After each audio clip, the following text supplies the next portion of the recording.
여러분, 혹시 외국어 공부하다가 이런 상상 해보신 적 없으세요? 내가 제일 좋아하는 노래를 그냥 신나게 따라 불렀을 뿐인데 어느새 영어가 입에 착착 붙는다면?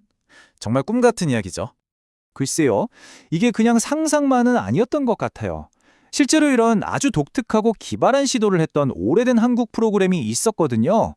오늘 저희가 함께 들여다볼 자료가 바로 그 시절의 낭만과 창의성이 듬뿍 담긴 영어 교육 방식에 대한 이야기입니다. 이 프로그램이 내세운 핵심 철학, 이게 정말 단순하면서도 강력했어요. 바로 친숙함을 가장 큰 무기로 삼는 거였죠. 아니, 한번 생각해 보세요. 한국인이라면 누구든 멜로디를 아는 대중가요에다가 영어 가사를 딱 입히는 거예요. 그럼 어때요? 지루하게 단어를 외우는 게 아니라 그냥 즐겁게 노래를 부르는 하나의 놀이가 되는 거죠. 자, 그럼 이 프로그램의 목표는 구체적으로 뭐였을까요? 물론 첫 번째는 영어 교육이었죠. 당시 진행자였던 곽경일 씨 말처럼 멜로디랑 내용을 이미 다 아는 노래니까 영화에 대한 어떤 심리적인 부담감을 확 낮출 수 있었던 거예요. 근데요, 이게 다가 아니었어요. 훨씬 더 큰 꿈이 있었는데 바로 우리 대중가요, 특히 그 시절의 트로트를 전 세계에 알리겠다. 이런 뭐랄까 문화사절단 같은 역할까지 꿈꿨던 거죠. 정말 대단한 포부 아닌가요? 자, 그럼 이 재밌는 아이디어가 실제 수업에선 어떻게 적용됐을까요? 이걸 제대로 알려면 직접 그 수업 안으로 들어가 봐야겠죠? 당시에 정말 최고의 히트곡이었던 김수희 씨의 애모. 이 감성적인 발라드 가사를 하나하나 뜯어보면서 그 비밀을 한번 파헤쳐 보겠습니다. 아, 이 가사만 봐도 벌써 마음이 좀 아려워지지 않으세요? How much longer do I have to live so that I may forget you? 이렇게 번역했네요. 와, 이 애절한 문장이 과연 어떻게 살아있는 영어 수업의 재료가 됐을까요? 자, 바로 지금부터입니다. 이 노래가 어떻게 생생한 영어 교실로 변신하는지 그 수업 현장으로 우리가 직접 한번 들어가 볼게요. 진행자들이 가사 한 줄 한 줄을 어떻게 파고들면서 그 언어의 미묘한 차이, 그 뉘앙스까지 가르쳤는지 한번 집중해서 따라와 보세요. 바로 이 부분이에요. 여기서 이 수업의 진짜 실력이 드러납니다. 그냥 그대 가슴에 얼굴을 묻고를 번역하고 끝! 이게 아니에요. 진행자인 곽경일 씨랑 케이트 씨가 가슴이라는 이 단어 하나를 가지고 정말 깊이 있는 대화를 시작합니다. 이분들이 뭘 짚어주냐면요.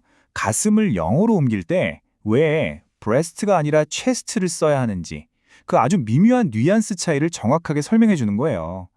아시다시피 breast는 문맥에 따라서 전혀 다른 의미가 될 수 있잖아요. 그러니까 이건 단순히 단어를 번역하는 걸 넘어서서 문화적인 맥락까지 이해시키는 정말 수준 높은 어휘 수업이었던 거죠. 자, 이렇게 단어의 뉘앙스를 파고들었다면 다음은 뭘까요? 이제는 감정을 표현하는 아주 실용적인 문법으로 자연스럽게 넘어갑니다. 오늘은 울고 싶어라. 이 가사를 통해서 우리가 일상에서 아, 나 뭐 하고 싶다 라고 말할 때 쓸 수 있는 아주 유용한 표현을 배우게 되는 거죠. 우리가 보통 학교에서 배우는 건 I want to cry 이런 거잖아요. 틀린 건 아니지만 사실 원어민들은 I feel like crying이라는 표현을 훨씬 더 많이 쓰거든요. 바로 이런 살아있는 관용구를 가르쳐주는 겁니다. 노래 가사 하나 덕분에 딱딱하게만 느껴졌던 문법이 내 감정을 표현하는 생생한 도구가 되는 바로 그 순간인 거죠. 좋아요. 이제 단어, 문법을 지나서 이번에는 좀 더 추상적인, 감정적인 개념으로 한번 들어가 볼게요. 사랑하는 사람 앞에만 서면 괜히 내가 한없이 작아지는 것 같은 느낌. 다들 뭔지 아시죠? 이 느낌, 영어로는 어떻게 표현할 수 있을까요? 그리고 바로 이 지점이 이 수업 방식이 얼마나 뛰어난지를 보여주는 대목이에요. feel small이라는 표현이 단순히 물리적으로 키가 작아진다는 뜻이 아니라는 거, 심리적으로 위축되고 자신감이 없어지는 그 복잡한 감정을 나타낸다는 걸 명확하게 짚어주거든요. 이러면서 그냥 단어를 아는 수준을 넘어서서 그 언어가 담고 있는 감정의 결까지 이해하게 되는 거죠. 자, 이렇게 노래 가사 한 줄 한 줄을 깊이 있게 파고드는 것도 정말 대단한데요. 이 프로그램의 야망은 여기서 끝나지 않았습니다. 이게 그냥 재밌는 노래 교실, 딱 이 정도가 아니었단 말이죠. 아주 체계적인 커리큘럼을 갖춘 말 그대로 완전한 교육 과정이었어요. 그러니까 핵심은 이게 그냥 흥미 위주로 잠깐 보고마는 그런 컨텐츠가 아니었다는 점이에요. 한번 보세요. 먼저 노래 전체를 쫙 감상하고 그 다음에 가사를 하나하나 분석하죠. 그리고 글로 끝? 아니죠.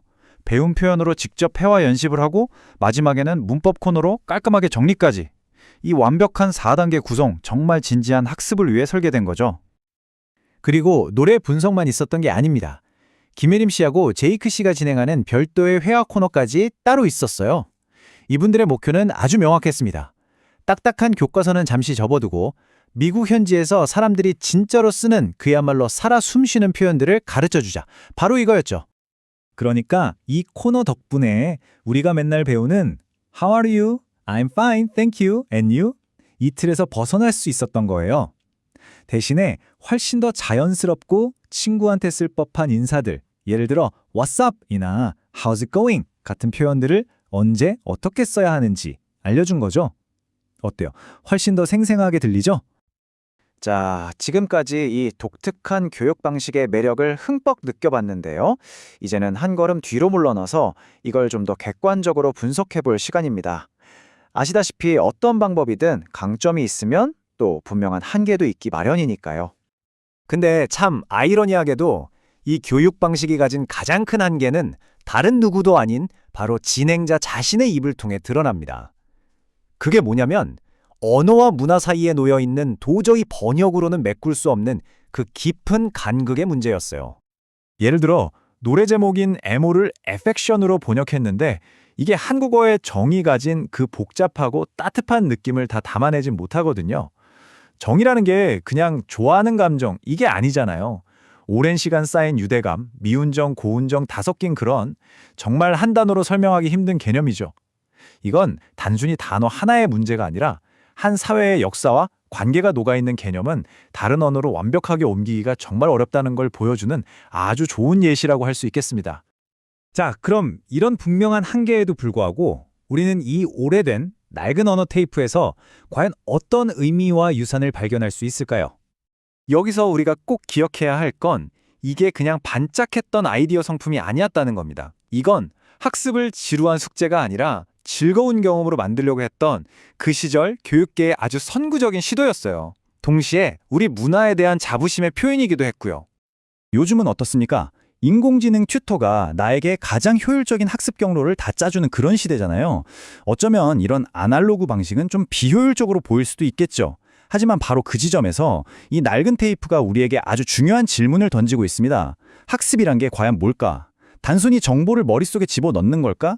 아니면 노래를 함께 부르며 문화와 감정을 정으로 나누고 연결하는 과정일까? 어쩌면 정답은 이 낡은 테이프 안에 이미 담겨 있는지도 모르겠습니다.